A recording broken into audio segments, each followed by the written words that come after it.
This is a Salpa 23XL, and the reason I want to show you this is because it turns out, still possible to buy a proper little pocket cruiser with an inboard engine and a reasonable spec for well under £100,000. I didn't think it was anymore. I thought 100 grand these days bought you an outboard engine cuddy cabin. But no, walking around the show, saw this, quite taken with it.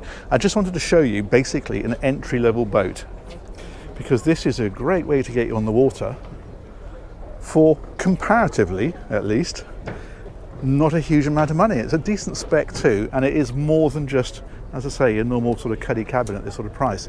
She's about 23 foot long, a bit more overall, as these things often are. And we'll step on here and I will give you the tour. Bathing platform at the back.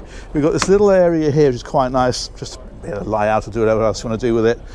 There's quite a reasonable spec on here. It's hot and cold water, for example. There's shore power on it, and you can see here we've got the transom shower with the hot and cold. Little gate there that comes across like that, and there's the water filler.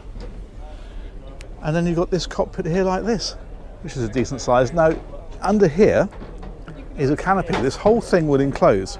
So you can have a canopy that comes down and around the sides, it goes across the top there and then around the windscreen, and that gives you a complete enclosure there. You can put a table up here if you want to. That's the one that's down inside, you can move it around. And there's bits of storage about the place, so it's full of cleaning gear at the minute, but under the floor there, for example, we've got batteries that live down underneath here. And then on this side we've got the fridge. There's this little sink here, but there's actually a little galley area under here. If I take that one off out of the way for a moment. There we go, proper sink there, and a little one burner gas hob. I mean, you know, it's make yourself a cup of tea stuff, but that's fine. For a lot of people, that's all you want. You know, you're going to take yourself a packed lunch out, you want to make yourself a bit of soup or something, you can do it. So, nice little dinette area here, and actually quite sheltered. You're quite well in the boat here, especially if you're sat where Maggie is. And then this is a bit of a sunbathing area, but also there's a cabin that goes back underneath there. That's why it's raised up. I'll show you that in just a second. We've got the helm here, there's a lift bolster on this one, and then engine controls. It comes with a bow thruster, it comes with trim tabs, I'm told, so it is a surprisingly good spec. You know, often you see these things at this sort of money, and you think, yeah, but everything on it's going to be extra, but apparently not. Apparently all that stuff comes with it. We'll have a look around the front in just a second. I'll take you inside though, first of all.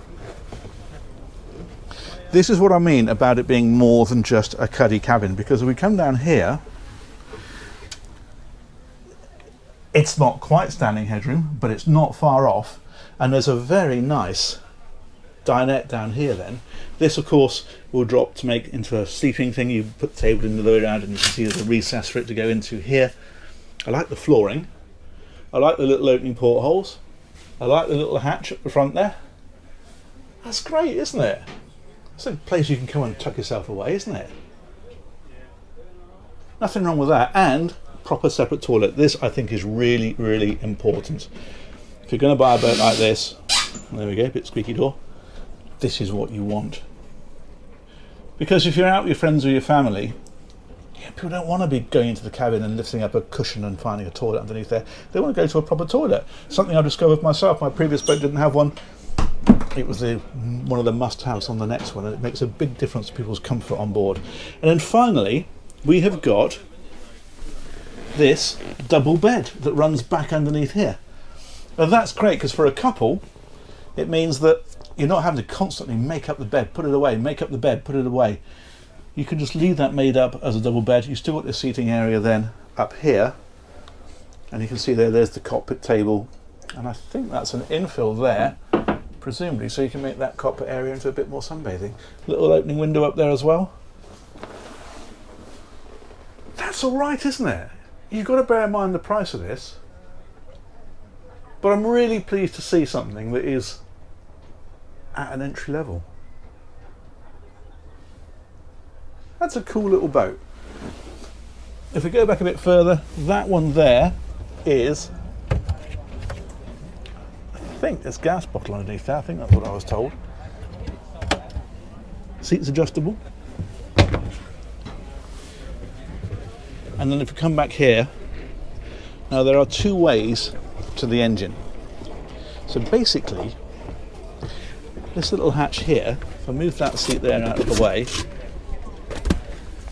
this one allows you to get in to do your daily check. So you can see we've got the dipstick here, for example, we've got the oil filler over here, and so forth.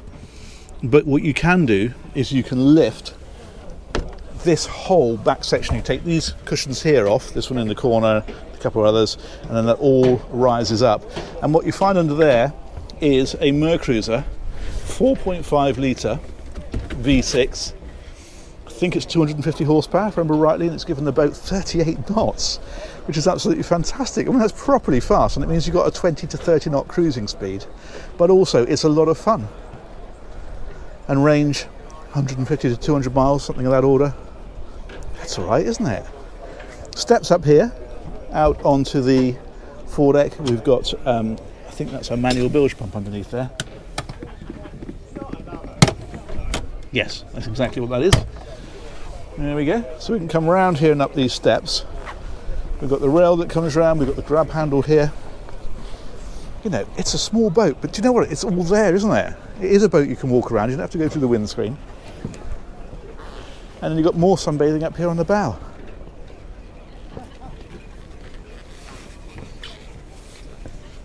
There we go. Little seat up there on the front as well. That's a very small, short tour, but I think of a brilliant little boat, and it's really, really good to bring you something properly entry level. And that, my friends, is about the size of that. I'm going to be interested to hear what you think of that. It's one of the shortest tours we've done, but I think possibly for a lot of people, one of the most interesting. Huge thanks to Gibbs Quay Boat Sales down in Poole. They sell these, they've organised this tour. Huge thanks, of course, to you for watching. I'm going to be intrigued with your thoughts for this one, but I'm impressed to find a boat that's properly well under 100,000. It's got a decent spec, it's got an inboard engine, it's got a separate loo, it's got a separate sleeping area. That's a great little pocket cruiser. There we go. Massive thanks for watching. Let me know what you think, and we'll catch you on another one of these real soon. Take care. Bye-bye.